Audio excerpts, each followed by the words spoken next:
네, 여러분들 안녕하세요. 여행시간의 두치입니다.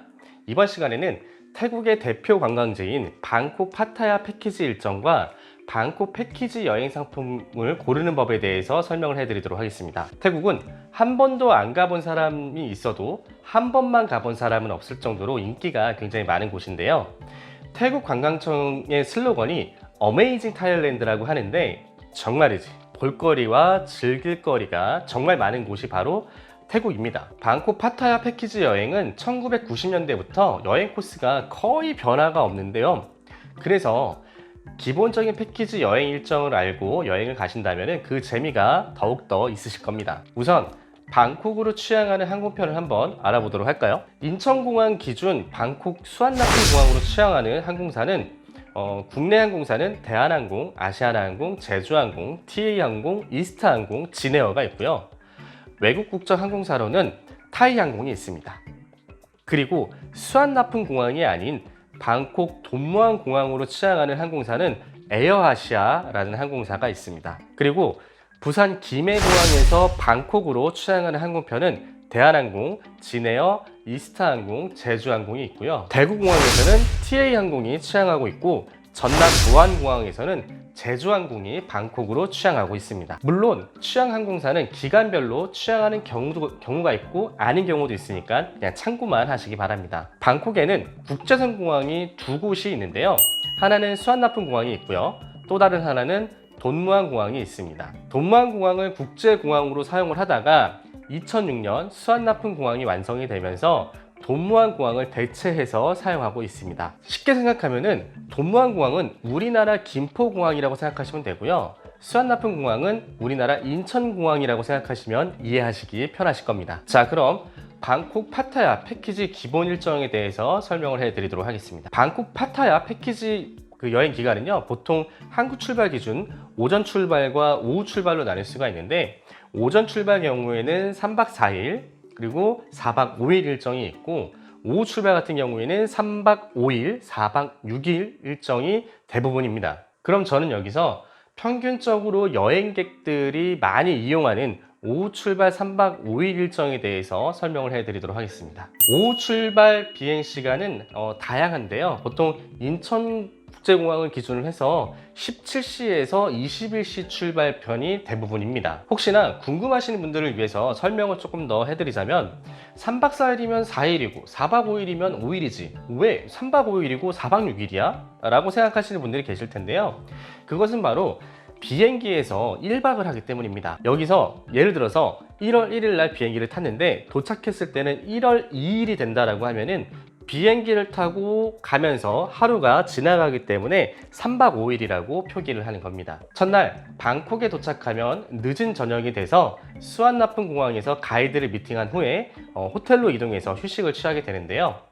참고로 태국 입국 시에는 특이점이 있는데 바로 전자담배를 가지고 입국할 수가 없다라는 겁니다. 나머지 입국 시 주의사항은 다른 나라와 비슷합니다. 아무튼 가이드와 첫 만남 때에는 가이드가 본인 소개와 앞으로 있을 3박 5일 일정에 대해서 설명을 해주게 되고요.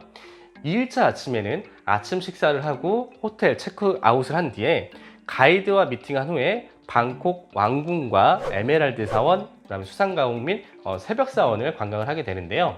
이 에메랄드 사원은 방콕 그 왕궁 안에 있어서 왕궁과 에메랄드 사원을 한꺼번에 관광을 합니다. 그리고 방콕 그 왕궁과 에메랄드 사원 안에는 한국인 가이드가 들어갈 수가 없어서요. 한국말을 할 줄 아는 태국인 가이드가 안내를 해줍니다. 그리고 왕궁 입장 시에 복장은 긴 바지를 입으셔야 하고요. 여자분 같은 경우에는 치마가 무릎 아래로 내려오는 치마를 입으셔야 됩니다. 또한 신발도 슬리퍼가 아닌 샌들 또는 운동화, 구두를 신으셔야 합니다. 만약 복장을 제대로 갖추지 않으면 입장이 불가합니다. 그 이유는 왕궁은 태국을 상징하는 곳으로서 신성시 여기는 장소이기 때문입니다. 그렇게 오전에 관광을 하고 난 후에 점심 식사를 한 다음에 파타야로 이동을 하게 되는데요. 보통 방콕에서 파타야까지 차가 안 막히면 한 2시간 정도 걸립니다. 하지만 차가 막히면 4시간에서 5시간까지도 소요되는 적이 있었습니다. 그럼 여기서 방콕에서 파타야까지는 1시간에서 1시간 30분 정도 걸린다고 하는데 이거 잘못 말한 거 아니야? 라고 생각하시는 분들도 계실 텐데요.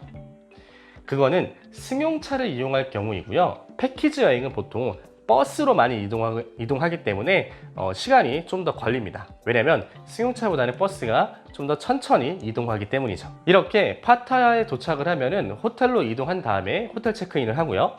저녁 식사를 하고 난 뒤에 패키지 일정에 따라서 뭐 알카자 쇼가 포함되어 있으면 알카자 쇼를 보러 간다든지, 아니면 마사지가 포함되어 있으면 마사지를 하신다든지, 뭐 아니면 뭐 파타야 나이트 투어를 즐깁니다. 그리고 3일차에는 오전에는 산호섬 관광을 하게 되는데요. 파타야 해변에서 스피드보트를 타고 에메랄드빛 바다가 있는 곳으로 이동해서 해양 스포츠를 즐기실 수가 있습니다. 산호섬에서는 다양한 해양 스포츠를 즐길 수 있는데요. 보통 이 해양 스포츠는 현지에서 추가 금액을 내고 이용하실 수가 있습니다. 그렇게 오전 산호섬 관광을 마치고 나와서 호텔에서 옷을 갈아입으시고 점심 식사를 한 다음에 오후에는 녹룩빌리지를 관광을 하게 됩니다. 그리고 저녁 식사를 하고 3일차 일정이 끝나게 됩니다. 마지막 4일차 일정에는 체크아웃을 하고 난 다음에 반고 전시관과 호랑이 공원을 관광을 하고요. 점심 식사를 하고 난 뒤에 방콕으로 이동을 하면서 쇼핑 관광을 하게 되는데요. 보통 패키지 여행에서는 쇼핑센터를 3곳에서 한 4곳 정도를 방문하게 됩니다. 그래서 쇼핑센터를 방문하고 난 다음에 저녁 식사를 하시고 방콕 공항으로 이동하게 되면 3박 5일 패키지 일정은 끝나게 됩니다. 네, 그럼 방콕 패키지 여행 상품을 고르는 방법에 대해서 설명을 해드리도록 하겠습니다. 방콕 패키지 여행 상품을 고를 때에는요, 몇 가지 요소를 생각을 해야 되는데요. 첫 번째, 기내에서 풀 서비스를 제공하는 대한항공이나 아시아나항공을 이용할 것이냐, 아니면 저비용 항공사를 이용할 것이냐를 고민을 해야 될 텐데요. 이 둘의 차이는요, 아무래도 가장 큰 차이는 항공료가 비싸냐 저렴하냐가 가장 큰 차이겠죠. 그리고 두 번째는 비행기 항공사의 좌석 간격이 조금 더 넓냐 좁냐의 차이가 있습니다. 두 번째, 숙박인데요. 좋은 곳에서 잘 것이냐 아니면 조금 저렴한 호텔에서 잘 것이냐의 차이입니다. 이 둘을 종합해보면 저렴하게 방콕 파타야를 다녀올 것이냐 아니면 좀 고급지게 다녀올 것이냐의 차이인데요. 본인의 예산 경비를 잘 따져봐야 될 것입니다. 항공과 호텔이 정해졌다면 이제 일정 중에 포함사항이 또 중요한데요. 제가 추천해드리는 일정은 포함사항에 전신 마사지가 들어가 있을 것, 그리고 알카자 쇼가 들어가 있는 상품을 기본적으로 추천을 해드립니다.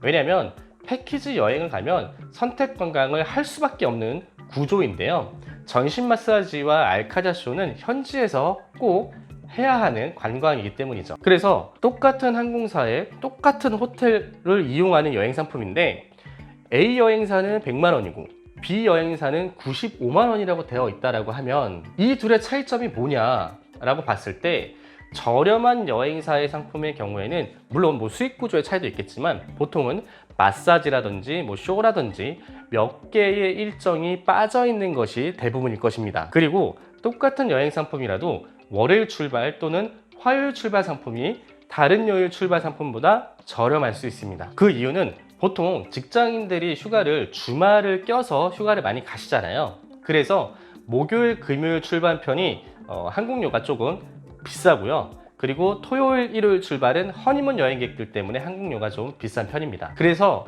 만약에 시간적 여유가 있으신 분들은 월요일이나 또는 화요일 출발 상품을 이용하시는 것이 조금은 저렴하게 여행을 하실 수가 있으실 겁니다. 네, 이렇게 해서 방콕 파타야 패키지 일정과 여행 상품을 고르는 법에 대해서 소개를 해드렸는데요. 혹시나 더 궁금하신 사항이 있으시면 댓글이나 이메일을 주시면 제가 답변을 해드리겠습니다. 끝까지 시청해 주셔서 감사합니다.